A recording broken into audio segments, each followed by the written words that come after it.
Halo pemirsa, Sorotan Dunia kembali hadir dengan berbagai informasi seputar peristiwa dan juga isu global yang terjadi di belahan dunia. Bersama saya Louis Ayu dan inilah Sorotan Dunia selengkapnya. Musibah kebakaran besar terjadi di sejumlah gedung tinggi di distrik Tai Po, Hong Kong. Api mengamuk dan melahap kompleks perumahan yang padat penduduk. Usai insiden ini, pihak berwenang melaporkan sedikitnya 13 orang tewas dan belasan lainnya kritis. Status kebakaran pun ditingkatkan menjadi level 5 atau level tertinggi.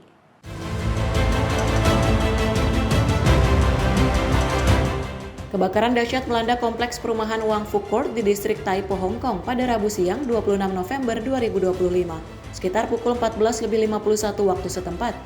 Drone merekam asap tebal dan api membara di sejumlah gedung tinggi, sementara petugas pemadam dan tim darurat berlari menuju lokasi. Pihak berwenang menyatakan sedikitnya 13 orang tewas, termasuk seorang petugas pemadam kebakaran. Selain itu, sedikitnya 16 orang dilaporkan dalam kondisi kritis. Dokumen daring yang dibuat secara swadaya menunjukkan masih ada 8 warga terperangkap di dalam gedung dan meminta pertolongan. Pengguna internet menandai lokasi mereka secara real-time untuk membantu proses evakuasi.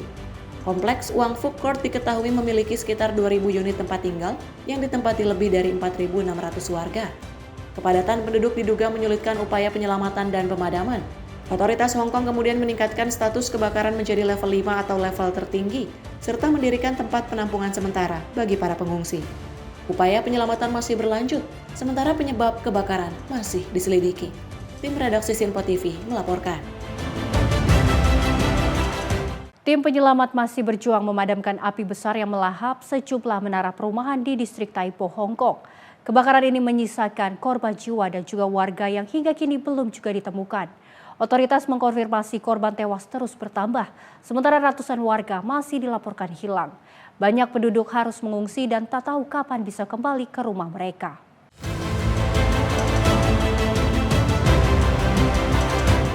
Inilah video yang memperlihatkan api besar yang membakar gedung-gedung tinggi, sementara asap tebal menutupi langit kota.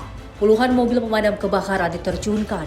Namun kondisi medan yang padat penduduk menyulitkan proses pemadaman dan evakuasi. Seorang warga menjelaskan banyak lansia memilih bertahan di rumah untuk menjaga barang-barang mereka, sehingga tidak meninggalkan lokasi. Warga lain bernama Cheung Tae Hyun mengaku terpaksa mengungsi bersama keluarga di tengah operasi penyelamatan. Ia mengharapkan api segera padam dan warga bisa kembali ke tempat tinggal mereka.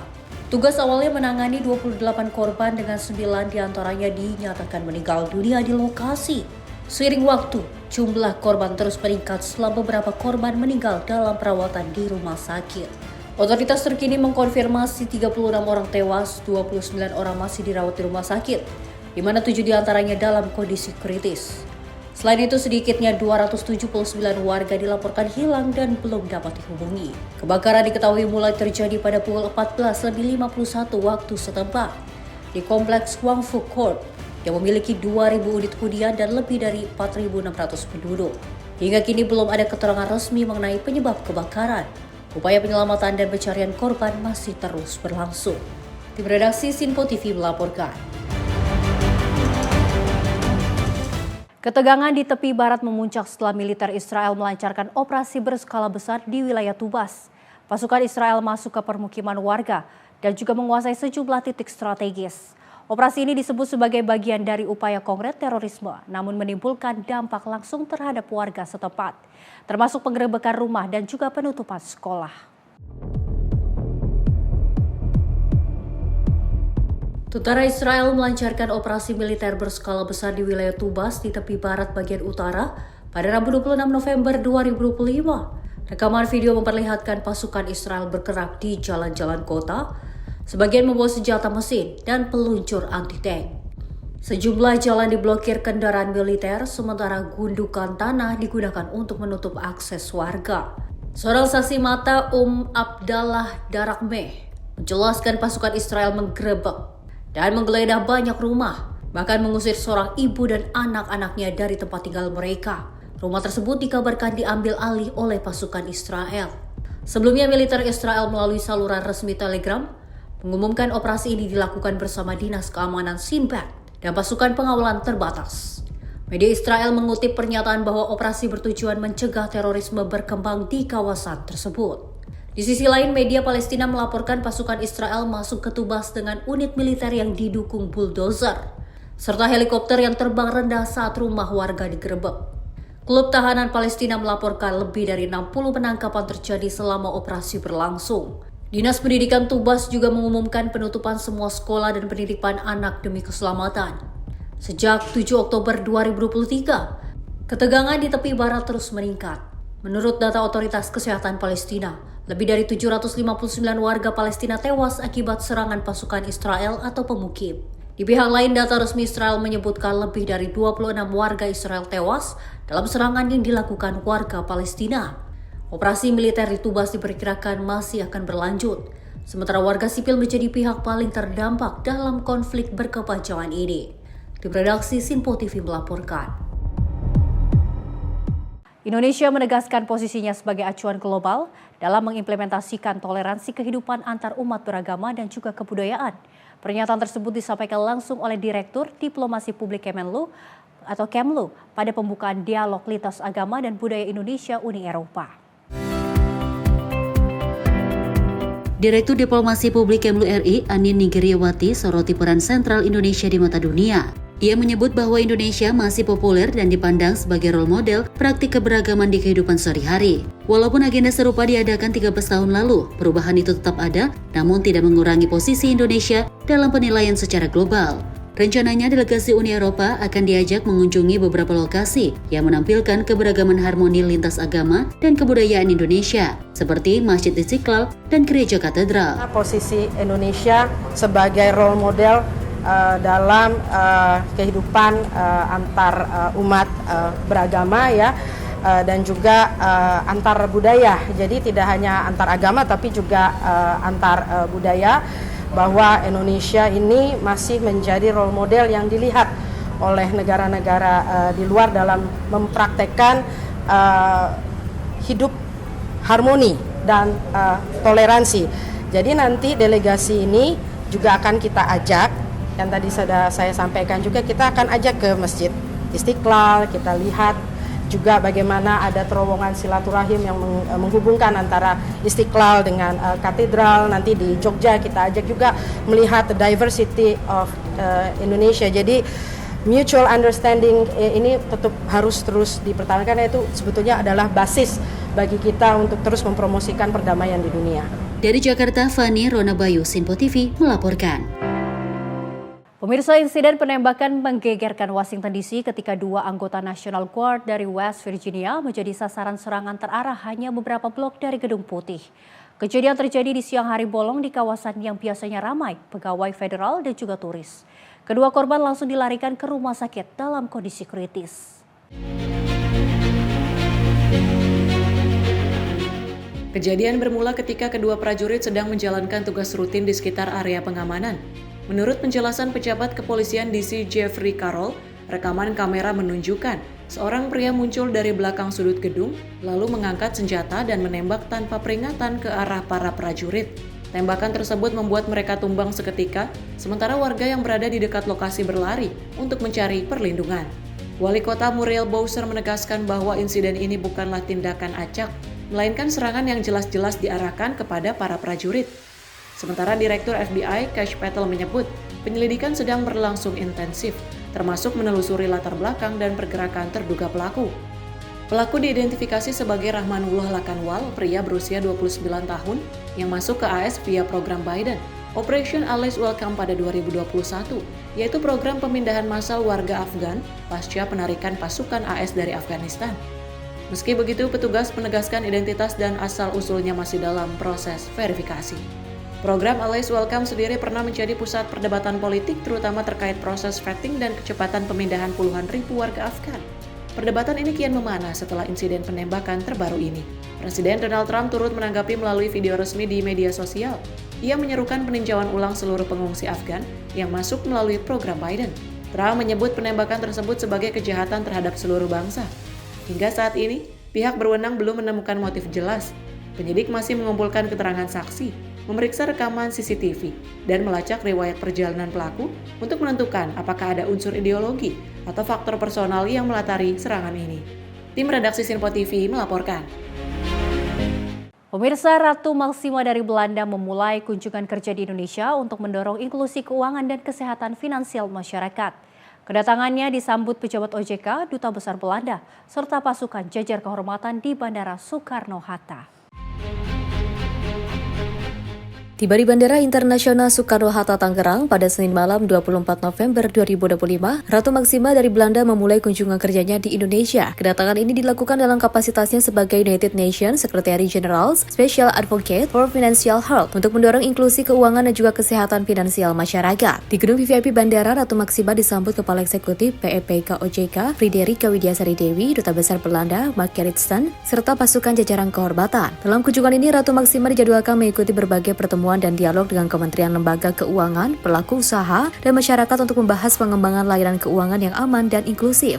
Kegiatan ini bertujuan memperkuat strategi nasional dalam meningkatkan literasi dan juga kesehatan finansial masyarakat Indonesia. Presiden Prabowo Subianto juga dijadwalkan menerima Ratu Maxima di Istana Kepresidenan Jakarta sebagai bagian dari upaya untuk memperkuat kerjasama Indonesia dengan PBB di sektor keuangan. Kunjungan kerja selama 4 hari ini diharapkan mendukung percepatan inklusi keuangan digital dan memperluas akses masyarakat terhadap layanan keuangan yang berdampak positif bagi kesejahteraan. Tim redaksi Simpo TV melaporkan.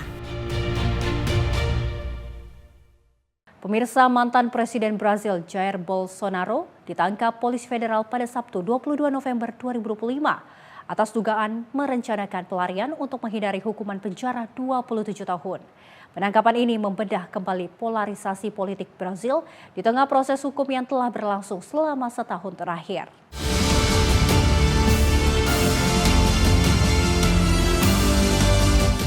Dalam penggerebekan mendadak di rumahnya, agen federal membawa Bolsonaro ke markas polisi federal di Brasilia. Perintah penangkapan dikeluarkan Hakim Agung Alexander de Moraes yang mengawasi kasus upaya kudeta setelah kekalahan Bolsonaro pada pemilu 2022. De Moraes memerintahkan penangkapan preventif setelah memergoki pelanggaran monitor kaki Bolsonaro pada pukul 00.08 waktu setempat. Meski tim kuasa hukumnya membantah, laporan petugas penjara menyatakan Bolsonaro mengaku pernah menggunakan alat las untuk membuka perangkat tersebut. Dalam sebuah video pengadilan, Bolsonaro terdengar mengakui upaya merusak monitor kaki. Dengan penutup perangkat yang terlihat rusak parah, tokoh berusia 70 tahun itu sebelumnya ditempatkan dalam tahanan rumah karena dianggap risiko melarikan diri. Penangkapan terjadi pada sekitar pukul 6 pagi, dipastikan oleh asisten Bolsonaro, Andrieli Sirino. Sementara itu di luar markas polisi federal, situasi memanas. Pendukung dan penentang Bolsonaro berkumpul sejak pagi hari. Sebagian warga merayakan penangkapan tersebut, sementara loyalisnya menggelar aksi doa. Polisi berusaha menjaga agar dua kelompok tersebut tidak bentrok. Tim redaksi Simpo TV melaporkan. Universitas Dirgantara Marsikal Surya Dharma menggelar penyelenggaraan ketiga Aniver 2025, sebuah konferensi internasional yang membahas industri, pendidikan, dan juga regulasi dirgantara. Kegiatan ini turut dihadiri tokoh-tokoh penting kedirgantaraan, termasuk mantan Kepala Staf Angkatan Udara periode 2002 hingga 2025, Marsikal TNI Purnawirawan Capi Hakim. Penyelenggaraan ketiga Aviner 2025 di lingkungan Universitas Dirgantara Marsikal Surya Dharma Jakarta menjadi ruang akademis untuk memperkuat wawasan kedirgantaraan nasional. Mantan Kepala Staf Angkatan Udara periode 2002-2005 Marsikal TNI Purnawirawan Cepi Hakim menilai bahwa Aviner merupakan momen strategis dalam kalender akademik Unsurya untuk menumbuhkan minat dan pemahaman generasi muda terhadap dunia dirgantara. Dirinya pun mendorong agar perguruan tinggi dapat terus menjadi pusat pengembangan ilmu dan inovasi dirgantara guna untuk memperkuat daya saing dan kedaulatan bangsa di masa depan. Penyelenggaraan Aviner ini adalah salah satu dari dinamika kalender akademik Unsurya. Ya. Itu satu momen atau kegiatan yang sangat bagus karena dia merupakan bagian dari upaya-upaya kita semua untuk mengembangkan minat kedirgantaraan nasional. Kalau kita lihat banyak para mahasiswa dan generasi muda yang hadir, itu sangat bagus karena itu akan membawa mereka pada visi yang jauh ke depan. Kenapa saya selalu mengelaborasi tentang kedirgantaraan, tentang air and space? Karena air and space adalah the future of human life. Ya. Kedirgantaraan adalah masa depan umat manusia. Apabila sebuah negara tidak memberikan perhatian yang cukup terhadap kedirgantaraan, dia akan tertinggal dengan kemajuan global. Dia akan tertinggal dengan negara-negara lain. Dia tidak akan bisa lagi berdiri sama tinggi dan duduk sama rendah dengan negara lain karena dia tertinggal di bidang kedirgantaraan. Itu sebabnya kegiatan-kegiatan seperti ini adalah kegiatan-kegiatan yang sangat penting yang harus diselenggarakan oleh perguruan-perguruan tinggi yang berorientasi kepada air and space, yang berorientasi pada kedirgantaraan, yang berorientasi kepada national security dan berorientasi kepada national dignity. Sementara itu, Rektor Universitas Dirgantara Marsaka Surya Dharma, Marsaka Muda TNI Purnawirawan Sungkono menyatakan bahwa forum seperti Aviner, kampus dapat mendorong program riset dan juga pengabdian yang berdampak langsung bagi masyarakat, terutama di sektor kedirgantaraan. Selain itu, Sungkono menuturkan Aviner merupakan agenda akademis rutin Unsurya yang terus dikembangkan untuk menyesuaikan diri dengan perkembangan teknologi dirgantara, termasuk pemanfaatan artificial intelligence atau AI. Tadi dijelaskan oleh Pak Sepi ya, ini selalu update ya, apalagi dengan pengembangan artificial intelligence ya, autonomous itu. Ini luar biasa untuk bagaimana mengimprove teknologi yang ada di penerbangan ya. Tidak hanya penerbangan aja, di bandara ya. Ini tentunya adalah bagaimana semuanya itu adalah untuk kepentingan manusia gitu ya, dan manusia. Apalagi di dalam konteksnya, ya, dalam konteks program dari Dikti kampus berdampak, maka kegiatan-kegiatan Aviner ini yang diharapkan membawa dampak kepada masyarakat, terutama di bidang kedirgantaraan. Dari Jakarta, Cia Nabila, Azul Hakim, Simpo TV melaporkan. Pemirsa, informasi selengkapnya akan kami hadirkan usai jeda. Tetaplah bersama kami di Sorotan Dunia.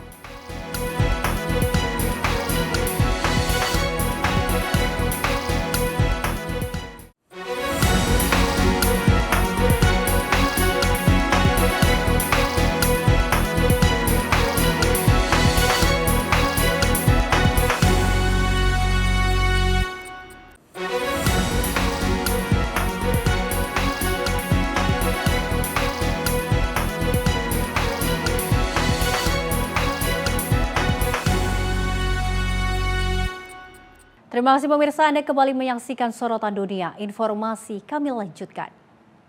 Presiden Prabowo Subianto menerima kunjungan Ratu Maksima dari Kerajaan Belanda di Istana Merdeka, Jakarta. Kunjungan Ratu Maksima ini dalam kapasitasnya sebagai United Nations Secretary General Special Advocate atau UNGSA for Financial Help. Presiden Prabowo Subianto menerima kunjungan Ratu Maksima dari Kerajaan Belanda di Istana Merdeka, Jakarta. Dari pantauan di lokasi, tampak Ratu Belanda mengenakan baju merah, langsung disambut Presiden Prabowo Subianto setibanya di halaman Istana Merdeka, diiringi tari indang dari Sumatera Barat. Sejumlah menteri yang turut menyambut adalah Menteri Luar Negeri Sugiono, Menteri Sekretaris Negara Prasetyo Hadi, Menko Bidang Perekonomian Erlangga Hartarto, Sekretaris Kabinet Teddy Indrawijaya.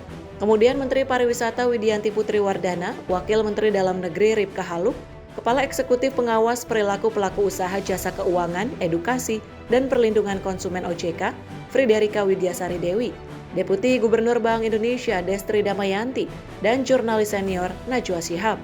Seperti diketahui, Ratu Maksima tiba di Indonesia pada Senin, 24 November 2025 malam. Kedatangannya untuk melakukan kunjungan kerja dalam kapasitasnya sebagai United Nations Secretary General Special Advocate for Financial Help. Dari Jakarta, Dio Malau, Simpo TV melaporkan. Momen ikonik terjadi saat Ratu Maksima disambut tari indang dan juga musik Minangkabau di Istana Merdeka sebelum berjalan bersama Presiden Prabowo menuju ruang penyambutan. Antusias tampak jelas ketika ia menikmati sapaan budaya yang mencairkan suasana formal pertemuan.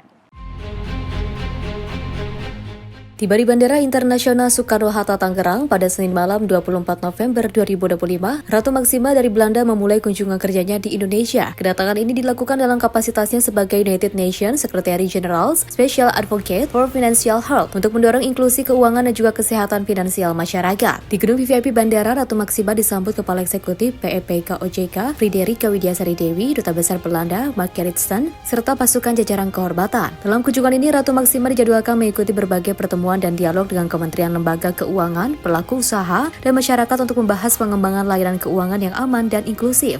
Kegiatan ini bertujuan memperkuat strategi nasional dalam meningkatkan literasi dan juga kesehatan finansial masyarakat Indonesia. Presiden Prabowo Subianto juga dijadwalkan menerima Ratu Maksima di Istana Kepresidenan Jakarta sebagai bagian dari upaya untuk memperkuat kerjasama Indonesia dengan PBB di sektor keuangan. Kunjungan kerja selama 4 hari ini diharapkan mendukung percepatan inklusi keuangan digital dan memperluas akses masyarakat terhadap layanan keuangan yang berdampak positif bagi kesejahteraan. Tim redaksi Simpo TV melaporkan. Pemirsa, Korea Selatan meluncurkan satelit terbesarnya pada Kamis dini hari dengan menggunakan roket Nuri.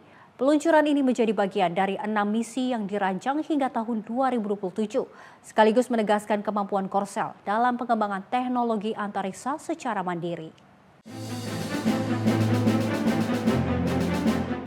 Roket Nuri yang merupakan kendaraan peluncur 3 tahap berteknologi domestik lepas landas dari pusat antariksa Naro di Kabupaten Goheng pada pukul 01.55 waktu setempat. Pihak Badan Antariksa Korea menegaskan, roket berhasil menempatkan satelit Sen seberat 516 kg bersama 12 mikrosatelit ke orbit sekitar 600 km di atas permukaan bumi. Sekitar 40 menit setelah peluncuran, satelit utama melakukan kontak pertama dengan stasiun bumi Korea Selatan di Antartika yang mengonfirmasi kondisi normal dan pembukaan panel surya. Setelah itu, satelit menghubungi stasiun di Daejeon di Svalbard, Norwegia, serta melakukan komunikasi ulang dengan King Sejong Station. Hingga Kamis siang, 5 dari 12 mikrosatelit telah melakukan kontak awal dan sisanya dijadwalkan menyusul secara bertahap. Menteri Sains Kyung Hon Bae menyebut peluncuran ini sebagai titik balik karena untuk pertama kalinya, perusahaan swasta Hanwha Aerospace merakit roket Nuri melalui ahli teknologi dari Badan Antariksa Nasional.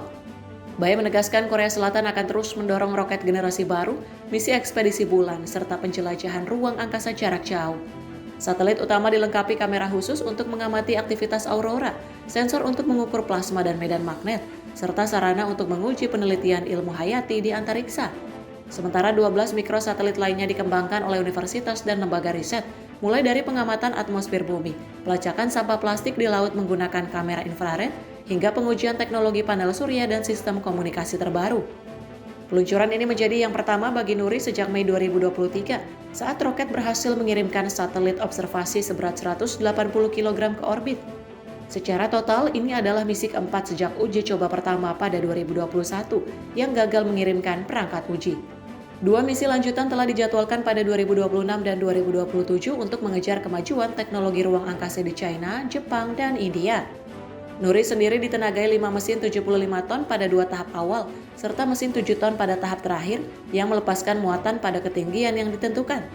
Roket ini menjadi yang pertama dibangun secara primer dengan teknologi Korea Selatan, setelah selama bertahun-tahun negara tersebut mengandalkan peluncuran satelit melalui negara lain sejak era 1990-an.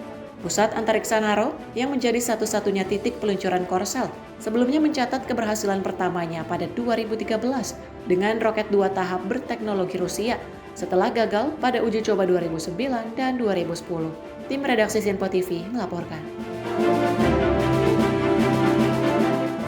Pengadilan Federal di Nigeria menjatuhkan vonis seumur hidup terhadap pemimpin separatis Nnamdi Kanu pada Kamis 20 November 2025.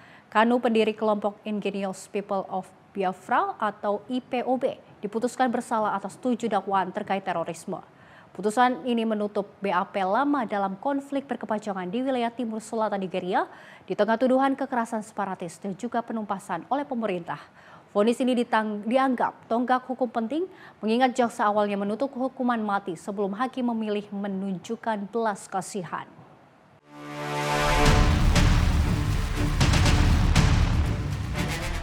Nnamdi Kanu selama ini memimpin IPOB, kelompok yang menuntut pembentukan negara Biafra baru di wilayah timur selatan Nigeria. Pemerintah menuduh IPOB terlibat dalam aksi teror, pembunuhan tanpa proses hukum, serta mengganggu stabilitas keamanan di daerah yang telah lama dilanda ketegangan etnik. Dakwaan terhadap Kanu meliputi penerbitan pemaksaan perintah stay at home setiap Senin yang juga melumpuhkan aktivitas kota-kota di wilayah timur. Ia juga dituduh memberikan arahan membuat bom untuk menyerang fasilitas pemerintah serta melakukan penghasutan yang memicu kekerasan. Hakim James Omtoso menyatakan bahwa hak menentukan nasib sendiri adalah hak politik, namun menegaskan bahwa setiap langkah separatis yang tidak sesuai konstitusi Nigeria adalah tindakan ilegal. Meski jaksa meminta hukuman mati, sang hakim menolaknya dengan mengutip pandangan internasional bahwa hukuman mati kian ditentang. Kadu sendiri menolak legitimasi pengadilan dan tidak mau membuktikan pembelaan setelah memecat semua tim pengacaranya bulan lalu. Dalam persidangan, ia juga menegaskan bahwa pengadilan tidak memiliki kewenangan untuk mengadili diri saya dan menyalahkan berkas dakwaan yang juga menurutnya tidak memuat dasar hukum tertulis di Nigeria. Kanu sebelumnya melarikan diri pada 2015 dan menghilang sebelum ditangkap kembali pada 2021 dalam operasi yang melibatkan Kenya. Gerakan IPOB yang ia galang bertujuan menghidupkan kembali proyek Biafra, wilayah yang pernah memisah pada 1967 dan memicu perang sipil mematikan hingga menelan 3 juta korban. Tim redaksi Simpo TV melaporkan. Delegasi Ukraina dan Uni Eropa tiba di Geneva untuk membahas rancangan damai 28 poin Presiden Donald Trump yang dinilai sangat kontroversial. Rencana itu antara lain mensyaratkan Ukraina melepaskan wilayah kepada Rusia, memotong setengah kekuatan militer, dan memberikan bagi hasil 50% dari rekonstruksi pasca perang untuk Amerika Serikat.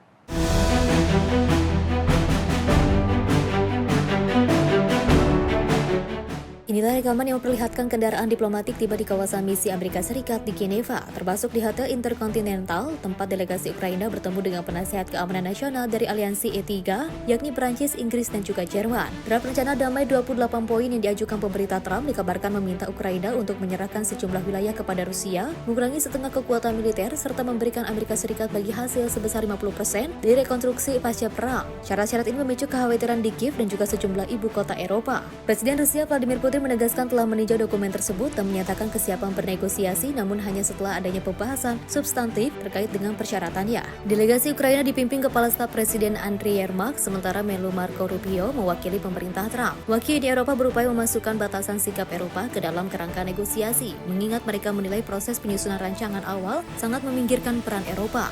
Presiden Trump sebelumnya mengisyaratkan ada batas waktu hingga Kamis 27 November 2025 untuk menjawab usulan itu, namun kemudian menegaskan rencana tersebut bukan penawaran terakhir. Trump juga mengatakan jika menolak Presiden Ukraina Volodymyr Zelensky ini bisa terus bertarung sekuat tenaganya. Dalam pernyataan itu di Trust Sosial, Trump juga mengeluhkan bahwa kepemimpinan Ukraina menunjukkan nol rasa terima kasih. Tim redaksi Simpo TV melaporkan.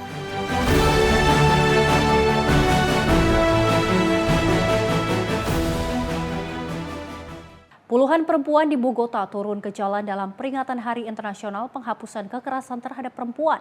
Mereka menyampaikan tuntutan tegas agar pemerintah Kolombia bertindak menghentikan feminista yang terus membahayakan hidup kaum perempuan.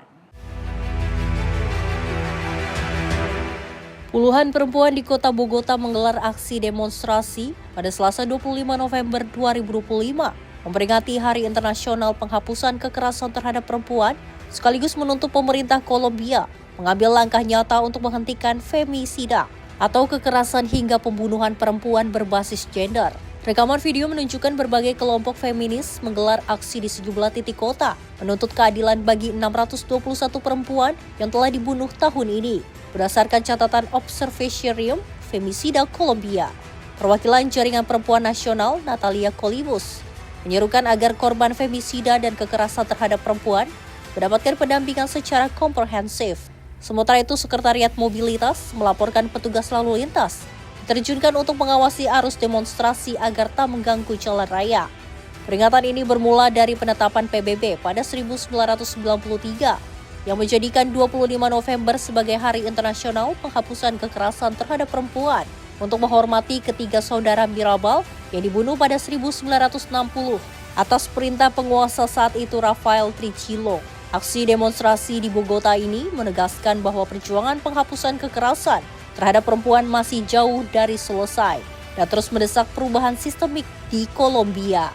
Tim redaksi Simpo TV melaporkan. Armada Pasifik Rusia kembali memperlihatkan kapabilitas militernya di Samudra Hindia. Latihan artileri digelar dengan sejumlah kapal perang terlibat, termasuk frigat dan juga korvet andalan mereka.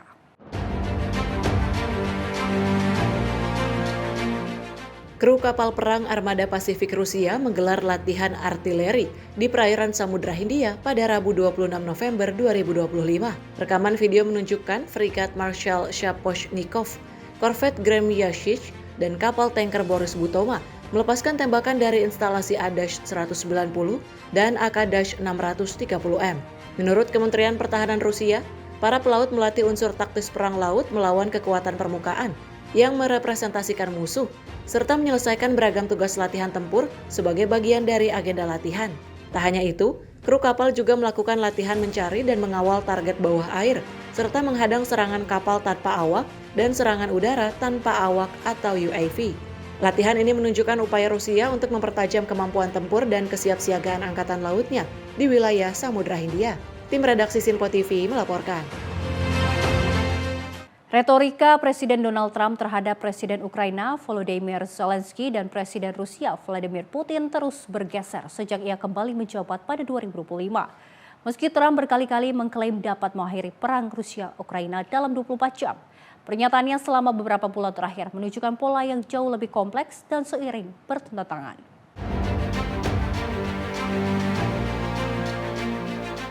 Pada awal masa jabatan keduanya pada Januari, Trump menampilkan sikap yang cenderung lembut terhadap Vladimir Putin, sebuah garis kebijakan yang konsisten dengan kekagumannya yang sudah lama diperlihatkan terhadap pemimpin Rusia itu. Namun seiring berjalannya waktu, Trump mulai menunjukkan ketidakpuasan yang semakin meningkat terhadap Putin, terutama ketika pembicaraan damai mandek di tengah ketegangan baru di medan tempur. Sementara itu hubungan Trump dengan Presiden Ukraina Volodymyr Zelensky mengalami gelombang naik turun. Setelah perseteruan terbuka di ruang oval pada Februari, Trump berangsur-angsur melunakkan tonnya, menunjukkan bahwa ia mulai merevisi penilaiannya atas Ukraina. Bahkan, selama musim gugur, pemerintahannya menampakkan sikap yang lebih tegas terhadap Moskow, termasuk menjatuhkan sanksi tambahan dan menyatakan bahwa Ukraina dapat merebut kembali semua wilayahnya. Pergeseran tajam itu kontras dengan seruan Trump sebelumnya yang mendesak Kiev untuk membuat konsensus teritorial demi mengakhiri perang. Namun perubahan ini tidak bertahan lama. Memasuki akhir November, Trump kembali mendorong rencana damai yang dinilai menguntungkan Rusia, sebuah usulan yang digambarkan beberapa senator Demokrat sebagai daftar keinginan Moskow. Pihak Departemen Luar Negeri membantahnya, namun kekhawatiran di Eropa semakin meningkat. Negara-negara sekutu Eropa termasuk Jerman, di bawah Kansler Friedrich Merz menyampaikan keprihatinan langsung kepada Washington bahwa rencana tersebut dapat mengancam kedaulatan Ukraina. Merz menegaskan kepada Trump bahwa Eropa sepenuhnya sejalan dengan Ukraina dan tidak dapat menerima setiap skema yang melegitimasi pengambil alihan wilayah oleh Rusia. Di Amerika Serikat, Trump kembali menyerang Zelensky, mempertanyakan seberapa besar rasa terima kasih Ukraina atas bantuan militer AS selama bertahun-tahun. Ia juga mengkritik negara-negara Eropa yang menurutnya tidak memberikan tekanan ekonomi yang cukup terhadap Rusia. Retorika ini mengingatkan pada insiden di mana Trump dan Wakil Presiden JD Vance mengusir Zelensky keluar dari ruang oval beberapa bulan sebelumnya. Pernyataan-pernyataan Trump tahun ini menunjukkan pola yang terus bergeser di tengah upayanya menempatkan dirinya sebagai mediator cepat untuk mengakhiri perang yang sudah berlangsung sejak Februari 2022. Hingga kini, tidak ada rincian konkret mengenai strategi yang disebutnya dapat mengakhiri konflik dalam 24 jam. Dan setiap perubahan retorika Trump terus mempengaruhi dinamika diplomatik antara Washington, Kiev, dan Moskow. Tim redaksi Sinpo TV melaporkan. Pemirsa, Hezbollah menggelar prosesi pemakaman untuk Komandan Militer Haitham Tabatabai dan rekan-rekannya yang tewas dalam serangan udara Israel di Hartei, Beirut Selatan. Ribuan pelayat turun ke jalan sementara Israel menegaskan bahwa Komandan Hezbollah itu merupakan tokoh kunci dalam upaya persenjataan ulang kelompok tersebut.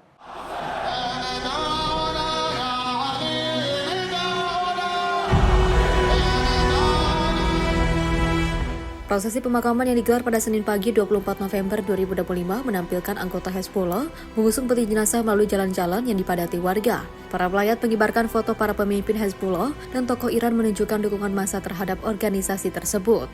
Seorang pelayat menyatakan bahwa serangan Israel tidak akan mengusik komitmen mereka terhadap tanah dan juga perlawanan. Sementara pelayat lain menilai upaya Israel melemahkan Hezbollah hanya khayalan dan menyamakan kekuatan Israel dengan sarang laba-laba. Hezbollah juga merilis pernyataan resmi yang menyebut Tabatabai sebagai komandan jihad yang gugur saat membela Lebanon dan juga rakyatnya. Sementara di pihak Israel, Perdana Menteri Benjamin Netanyahu menginformasi bahwa pasukannya menjadi dalang serangan yang menewaskan Tabatabai. Menurut Netanyahu, tokoh tersebut dipandang sebagai arsitek persenjataan ulang Hezbollah yang menyebutnya pembunuh massal yang telah membawa korban warga Israel dan Amerika. Ia menambahkan bahwa Tabatabai masuk dalam daftar buronan Amerika dengan hadiah $5 juta. Sejak akhir tahun lalu, Israel melakukan serangan berulang di Lebanon meski gencatan senjata dengan Hezbollah telah dimulai pada 27 November 2024. Tim redaksi Sinpo TV melaporkan. Angkatan Laut India resmi mengoperasikan kapal perang terbaru Insmahe, kapal pertama di kelas anti kapal selam perairan dangkal yang dirancang dan dibangun sepenuhnya di dalam negeri. Upacara peresmian digelar di galangan kapal Angkatan Laut di Mumbai dan menandai langkah baru India memperkuat kedaulatan pertahanan maritim. Upacara peresmian Insmahe dipimpin Wakil Panglima Komandan Barat Angkatan Laut India Krishna Swaminathan di Mumbai pada Senin 24 November 2025. Dalam pernyataannya, dirinya menegaskan bahwa pengoperasian Mahe menjadi babak baru dalam upaya India mencapai kemandirian di bidang galangan kapal, senjata, sensor komunikasi, dan juga teknologi peperangan bawah laut. Kepala Staf Angkatan Darat India, Jenderal Upendra Dwivedi, juga hadir sebagai Kepala Angkatan Darat pertama yang mengikuti peresmian kapal perang Angkatan Laut. Dalam pidatonya, Dwivedi menyebut bahwa Mahe sebagai simbol kemampuan India menjaga dominasi di perairan dekat, serta bukti kemampuan dalam merancang dan membangun alutsista kompleks dengan teknologi dalam negeri. Kapal ini dibangun oleh Cochin Shipyard Limited dengan komponen lokal lebih dari 80%. Mahe memiliki panjang 78 meter, bobot sekitar 1.100 ton dan juga dilengkapi senjata diantaranya torpedo penjajak suara, peluncur roket multiperan dan juga rel penabur ranjau. Dengan kecepatan maksimum hingga 25 knot, Mahe masuk dalam deretan kapal cepat India yang dirancang untuk operasi anti kapal selam di perairan dangkal. Tim redaksi Simpo TV melaporkan. Puluhan kotak suara dihantar menggunakan pesawat Angkatan Udara Honduras dari pangkalan Hernan Acosta Mejia di Tegucigalpa menuju wilayah terpencil Gracias a Dios.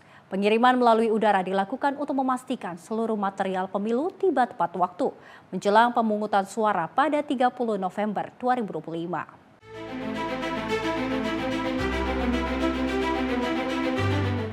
Pesawat Angkatan Udara Honduras lepas landas dari Tegucigalpa pada Senin 24 November 2025 membawa 117 kotak suara menuju Departemen Gracias a Dios.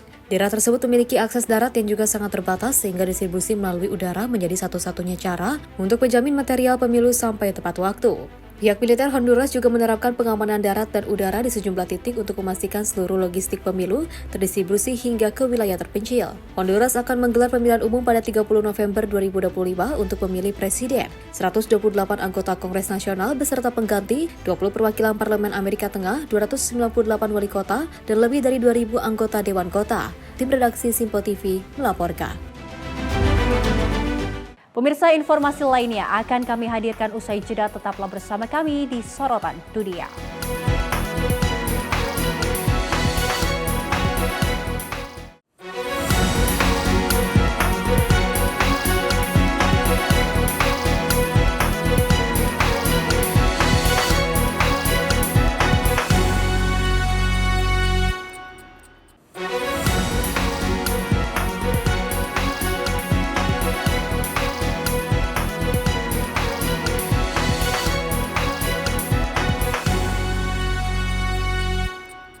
Terima kasih pemirsa, Anda kembali menyaksikan Sorotan Dunia. Informasi kami lanjutkan. Teknologi robotik kembali mencatatkan sejarah dunia, di mana Cina berhasil memecahkan rekor Guinness untuk perjalanan terjauh yang dilakukan oleh robot humanoid. Robot bernama Agibot A2 menempuh perjalanan dari Suzhou hingga Shanghai dengan jarak mencapai 106 km dalam waktu 3 hari.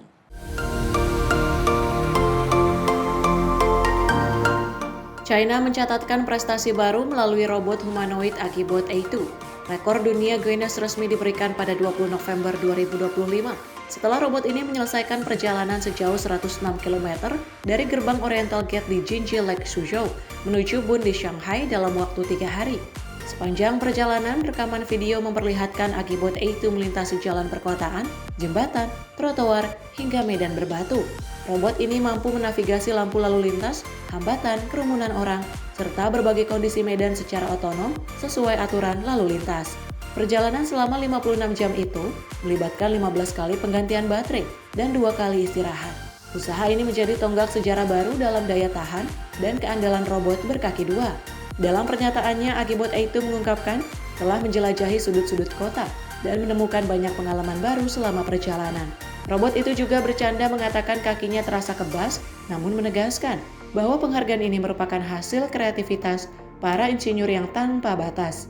Pencapaian Agibot A2 dianggap sebagai titik awal penting bagi industri robotik dan lahirnya generasi robot masa depan yang lebih mandiri dan tangguh. Tim redaksi Simpo TV melaporkan. Pemerintah Meksiko meluncurkan rencana besar untuk membangun superkomputer baru yang diklaim akan menjadi yang paling kuat di seluruh Amerika Latin. Proyek ini disebut akan membuka pintu bagi Meksiko untuk masuk lebih dalam ke pengembangan kecerdasan buatan serta meningkatkan kapasitas pengelolaan data yang selama ini belum dimiliki. Superkomputer baru ini akan disebut Coatlicue, mengambil nama dari Dewi Tanah dalam tradisi Meksiko. Menurut Jose Merino, Kepala Badan Telekomunikasi dan Transformasi Digital, daya hitungnya diprediksi mencapai 314 petaflops atau lebih dari 314 kuadriliun operasi per detik. Angka ini jauh melampaui superkomputer terkuat di Brazil yang saat ini memiliki kapasitas 2-3 petaflops. Presiden Claudia Sheinbaum menyampaikan bahwa lokasi pembangunan masih dalam pertimbangan namun konstruksi dijadwalkan dimulai tahun depan. Dalam konferensi, Sheinbaum menyatakan antusiasmenya terhadap proyek ini, menekankan bahwa superkomputer tersebut akan memampukan Meksiko untuk masuk secara penuh ke era AI dan pengolahan big data dalam skala yang selama ini belum dapat dilakukan. Merino menjelaskan bahwa superkomputer terkuat Meksiko saat ini hanya mampu mencapai 2-3 petaflops. Artinya Coatlicue akan meningkatkan kapasitas nasional secara eksponensial. Bagi pemerintah ini merupakan investasi strategis untuk memajukan penelitian, inovasi, dan kemandirian teknologi. Proyek ini diharapkan dapat menarik kemitraan internasional, mendorong ekosistem digital baru, dan menempatkan Meksiko di barisan depan dalam pengembangan teknologi canggih di kawasan. Tim redaksi Sinpo TV melaporkan. Presiden Donald Trump melontarkan tuduhan keras menyebut 6 politikus Partai Demokrat melakukan sedisi yang bisa dihukum mati. Pernyataan itu muncul setelah para legislator yang seluruhnya berlatar belakang militer atau intelijen merilis video publik yang menyerukan anggota militer menolak pemerintah yang mereka anggap ilegal dan tetap setia pada konstitusi. Video berdurasi 90 detik itu diunggah Senator Elisa Slotkin di platform X. Isinya menampilkan Slotkin bersama dengan Senator Mark Kelly, serta 4 anggota DPR Jason Crow, Christia Luzio, Maggie Gotlander, dan juga Chrissy Howlahan. Mereka memperkenalkan diri satu persatu, menyampaikan latar belakang militer dan intelijen, lalu menyampaikan pesan langsung kepada anggota militer di seluruh Amerika Serikat. Dalam video tersebut, mereka menuduh pemerintahan Trump membenturkan militer dengan warga sipil dan juga menegaskan bahwa setiap prajurit memiliki kewajiban hukum untuk menolak perintah yang dianggap ilegal. Mereka meminta para anggota militer untuk berdiri untuk hukum dan konstitusi. Pesan itu ditutup dengan kalimat bersejarah "Don't give up the ship", seruan patriotik dari era perang 1812 yang juga melambangkan loyalitas pada tugas dan negara. Video ini dirilis di tengah kontroversi terkait rencana pemerintahan Trump mengarahkan Garda Nasional ke sejumlah kota besar, sebagian ditolak pengadilan, dan sebagian lainnya dibatalkan setelah dasar hukumnya dipertanyakan. Trump juga merepost video itu dan menuduh ajakan para Demokrat sebagai perilaku pemberontakan yang bisa dihukum mati. Pernyataan itu langsung dikecam sejumlah tokoh Demokrat yang menilai Trump hanya berupaya mengalihkan perhatian publik dari liris dokumen kasus Jeffrey Epstein. Tim redaksi Sinpo TV melaporkan. Pemirsa, Gunung Kilauea di Hawaii kembali meletus pada Minggu 23 November 2025 pagi. Ini menjadi letusan ke-37 sejak Desember 2024. Lembaga Geologi Amerika Serikat mengeluarkan status peringatan penerbangan oranye.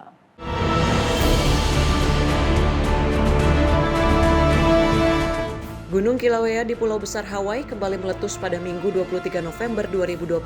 Pusat Vulkanologi AS melaporkan ini adalah letusan ke-37 sejak Desember 2024. Rekaman timelapse menunjukkan lava membludak dari sebuah ventilasi dan mengalir menuruni lereng.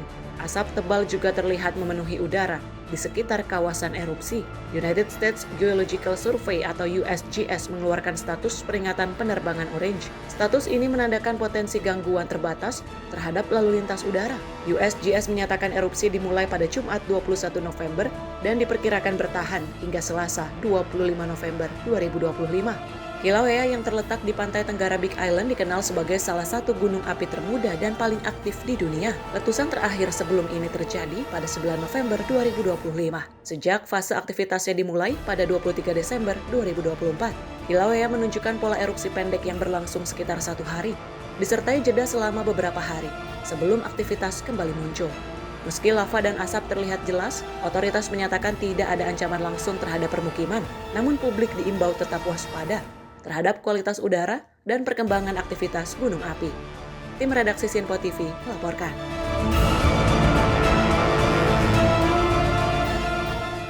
Mali mulai menerima pasokan bahan bakar setelah mengalami krisis panjang. Lebih dari 80 tangki BBM dari Niger tiba di Bamako untuk meredakan kelangkaan yang melanda negara tersebut. Kedatangan konvoi ini diharapkan memulihkan aktivitas publik, transportasi, hingga pasokan listrik. Sebuah konvoi besar terdiri dari lebih dari 80 tangki bahan bakar tiba di Bamako, Mali pada Minggu 23 November 2025. Konvoi ini menempuh perjalanan sejauh hampir 1.400 km dari Niger. Rekaman memperlihatkan truk tangki masuk ibu kota dengan pengawalan ketat pasukan militer AS. Menteri Industri dan Perdagangan Mali Moussa Alassane Diallo menyebut pengiriman ini bukti solidaritas. Ia mengatakan Presiden Niger memberikan 82 tangki solar dan bensin sebagai bantuan darurat. Menurutnya, masalah Mali juga menjadi masalah Niger. Pasokan selanjutnya akan didistribusikan ke SPBU di Bamako dan wilayah prioritas lain, termasuk layanan publik, transportasi, serta generator listrik. Pengiriman ini menjadi bagian dari upaya negara-negara AS untuk menguatkan ketahanan energi dan kerjasama ekonomi. Harga BBM di Bamako melonjak lebih dari 500% akibat blokade, dari $25 menjadi $130 per liter. Waktu nyala listrik juga turun drastis dari 19 jam menjadi hanya 6 jam per hari di wilayah perkotaan. Krisis ini diperparah oleh serangan dan blokade yang diduga dilakukan militan Jenin terhadap konvoi BBM dari negara tetangga sehingga mengacaukan pasokan dan layanan esensial. Pasokan baru ini diharapkan dapat mengurangi tekanan energi dan memulihkan aktivitas masyarakat di Mali. Tim redaksi Sinpo TV melaporkan. Pemirsa, 2 bayi diduga meninggal di ICU Rumah Sakit Pemerintahan My Hospital India setelah mengalami gigitan tikus. Keluarga korban menuduh pihak rumah sakit lalai dalam menjaga kebersihan dan juga keselamatan pasien. Peristiwa tragis ini terjadi pada akhir Agustus hingga awal September. Awalnya bayi perempuan dari Kandwa meninggal diduga akibat gigitan tikus di ruang ICU. Keesokan harinya, 1 bayi lain juga meninggal dengan dugaan yang sama. Sajid Khan, petani dari distrik Dewas dan keluarga salah satu korban, menyatakan pihak rumah sakit tidak memberikan informasi dugaan gigitan tikus. Ia baru menyadari luka gigitan tikus setelah melihat kondisi putrinya pada prosesi pemakaman. Ketika perban dibuka, terlihat jelas bekas gigitan di jari dan juga telapak tangan bayi. Hal ini menguatkan dugaan penyebab kematian bayi tersebut. Keluarga korban menuntut pihak rumah sakit bertanggung jawab atas kejadian ini. Khan juga berharap agar tindakan tegas diambil agar hal serupa tidak terulang kembali kepada pasien yang lain. Pemerintah setempat menawarkan kompensasi sebesar Rs5 lakh untuk setiap keluarga korban. Pihak My Hospital membantah bahwa gigitan tikus menjadi penyebab kematian bayi. Wakil pengawas Dr. Jitendra Verma mengakui adanya luka gigitan di jari bayi, namun menyatakan penyebab kematian akibat komplikasi bawaan sejak lahir. Kondisi kebersihan dan juga pengendalian hama di fasilitas kesehatan memang sangat penting untuk keselamatan pasien.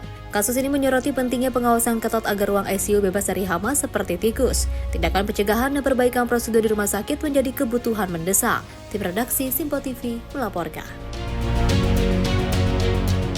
Panglima TNI Jenderal Agus Subianto mengungkapkan pasukan perdamaian yang akan dikirim ke Gaza, Palestina akan dipimpin oleh Jenderal Bintang 3. Di bawah kepemimpinan jenderal tersebut nantinya akan dibentuk 3 brigade komposit, yakni Batalion Kesehatan, Zeni Konstruksi, dan Batalion Bantuan.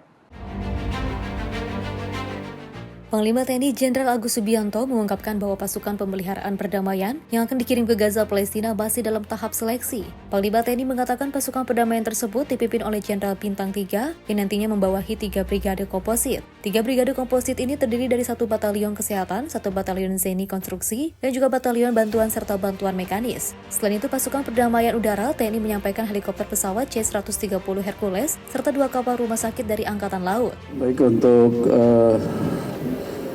kontingen pasukan perdamaian sudah tahap seleksi, kemudian rencana nanti dipimpin oleh Jenderal Bintang 3, kemudian di bawahnya ada 3 brigade komposit. Nanti di bawah brigade komposit itu terdiri dari 1 batalion kesehatan, 1 batalion seni konstruksi, kemudian batalion bantuan, dan ada lagi bantuan mekanis.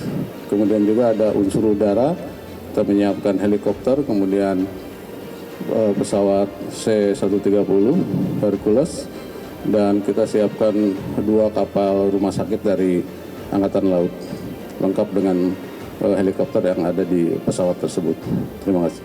Di Jakarta, Fahrizal Almar Amin, Sinpo TV melaporkan. Sebuah pulau pasir tak berpenghuni di kota Ulsan, Korea Selatan mendadak jadi destinasi wisata malam yang memikat para turis. Pulau Meongseon kembali dibuka instalasi media art di malam hari dan menjadikan alam sekitarnya layak galeri cahaya terbuka.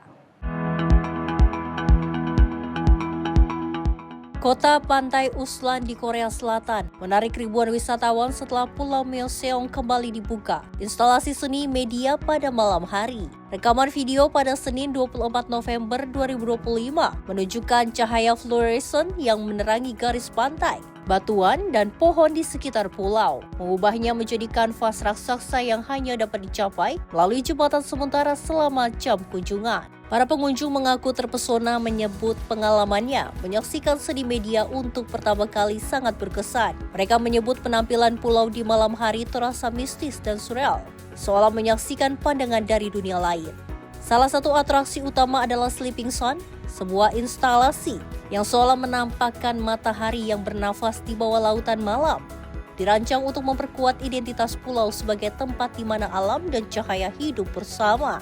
Sejak dibuka untuk umum pada 2022, pulau pasir tanpa penghuni ini cepat mendapatkan popularitas karena suasana alamnya yang mistis. Versi instalasi terbaru sekarang menawarkan kurasi seni yang lebih beragam, terinspirasi dari mitologi pulau, menghadirkan gagasan bahwa seluruh cahaya di dunia berkumpul di Meongseongdo.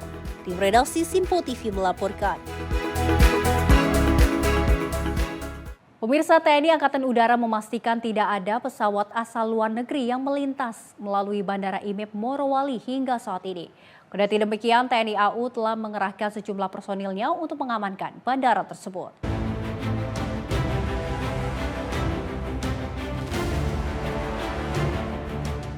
Asisten Teritorial Kepala Staf Angkatan Udara Marsikal Muda TNI Palito Sitorus mengungkapkan, TNI Angkatan Udara terus memantau pergerakan pesawat baik domestik maupun internasional yang malang melintas melalui atau dari Bandara Indonesia Morowali Industrial Park. Palito menerangkan sejauh ini perjalanan udara teregistrasi hanya dilakukan oleh pesawat domestik di Bandara Morowali tersebut. Dengan tegas, TNI AU memastikan siap menindak tegas sejumlah penerbangan yang tidak memiliki perizinan penerbangan yang ada di kawasan Bandara IMEP Morowali. Diketahui memang respon ini diungkapkan TNI AU usai temuan Menteri Pertahanan Syafri Samsudin terhadap dugaan ilegalitas pengoperasian Bandara IMEP Morowali di Provinsi Sulawesi Tengah tersebut. Ya, sampai saat ini memang tidak ada juga dari luar negeri, tidak ada memang sampai saat ini. Jadi kami juga memantau bahwa pergerakan pesawat sana belum ada yang keluar. Ya. Jadi memang dari intern saja.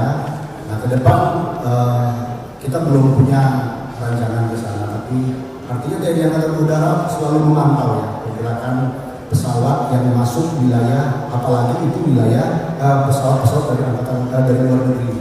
Jadi apabila pesawat itu tidak mempunyai perizinan dan sebagainya, tentu Angkatan Udara itu akan melakukan tindakan. Dari Jakarta, Max Monte Azizul Hakim, Sinpo TV melaporkan.